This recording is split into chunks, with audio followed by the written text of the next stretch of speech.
नमस्कार, तुम्हा सर्वांचं आपल्या स्टडी पॉइंट या यूट्यूब चॅनलमध्ये स्वागत आहे। तर पीएफ आणि पेन्शनच्या नियमांमध्ये मोठा बदल, याबद्दल संपूर्ण सविस्तर पीएफ आणि पेन्शन काढण्याच्या नियमांमध्ये मोठा बदल नोकरीमध्ये सोडली तर हा संपूर्ण सविस्तर व्हिडिओ पाहणं गरजेचं आहे। बघा, सर्वप्रथम आपल्या स्टडी पॉइंट या यूट्यूब चॅनलवरती जर नवीन असाल तर आपल्या या चॅनलला लगेचच लाईक आणि सबस्क्राइब करायला विसरू नका। चला तर मग वेळ वाया न घालवता पीएफ आणि पेन्शनच्या नियमांमध्ये कशा पद्धतीने बदल करण्यात आलेला आहे ते या ठिकाणी आपण जाणून घेऊया। बघा, पीएफ रूल्स अपडेट। पीएफ आणि पेन्शन काढण्याच्या नियमांमध्ये मोठे बदल नोकरीमध्येच सोडले तर पहा संपूर्ण सविस्तर व्हिडिओ। पहा अपडेट काय सांगतोय एकूणच या ठिकाणी। कर्मचारी भविष्य निर्वाह निधी संघटनेने पीएफ आणि पेन्शन काढण्याच्या नियमांमध्ये मोठे बदल केले असून मध्येच काम सोडल्यानंतर 12 पैसे सोडल्यानंतर 12 महिन्याची प्रतीक्षा ही करावी लागणार असून सेवानिवृत्तीनंतर 25% रक्कम पेन्शन फंडमध्ये कायमस्वरूपी लॉक केली जाणार आहे।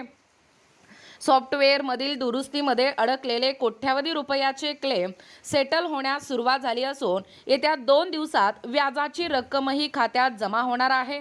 नवीन सॉफ्टवेअर अपडेटमुळे या नवीन सॉफ्टवेअर अपडेटमुळे गेल्या 20 दशकापासून देशभरातील कोट्यावधी रुपयाचे क्लेम हे प्रलंबित आहेत, ज्यामुळे नोकरदार या ठिकाणी त्रस्त झालेले आहेत। मात्र आता ही तांत्रिक दुरुस्ती पूर्ण झाली असून मंगळवारपासून दिनांक म्हणजे 14 सर्व अडकलेले क्लेम वेगाने सेटल होण्यास सुरुवात होणार आहे। तसेच पुढील 2 दिवसात कर्मचाऱ्यांच्या हक्काची व्याजाची संपूर्ण रक्कम बँक खात्यात जमा केली जाईल अशी देखील माहिती सूत्रांनी दिलेला आहे। बघा, बँकेचे एकूणच महत्त्वाचे बदल काय आहेत।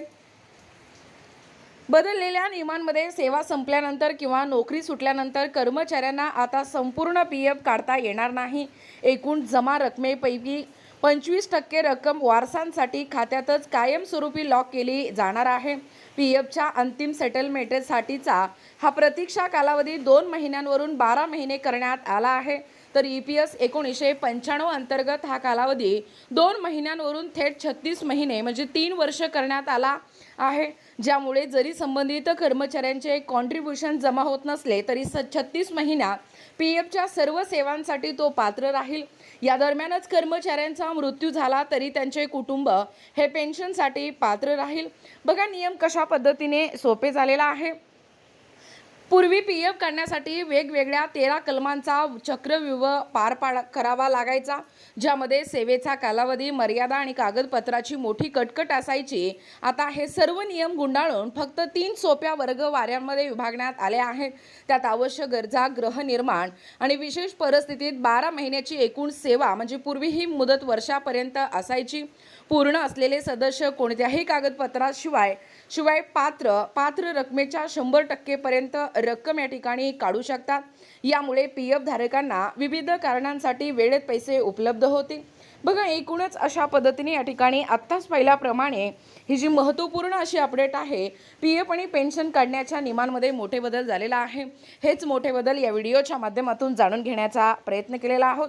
अशाच प्रकारे नाविन्यपूर्ण, महत्त्वपूर्ण, ताज्या घडामोडी पाहण्यासाठी आपल्या स्टडी पॉइंट या यूट्यूब चॅनलला लगेचच लाईक आणि सबस्क्राइब करायला विसरू नका।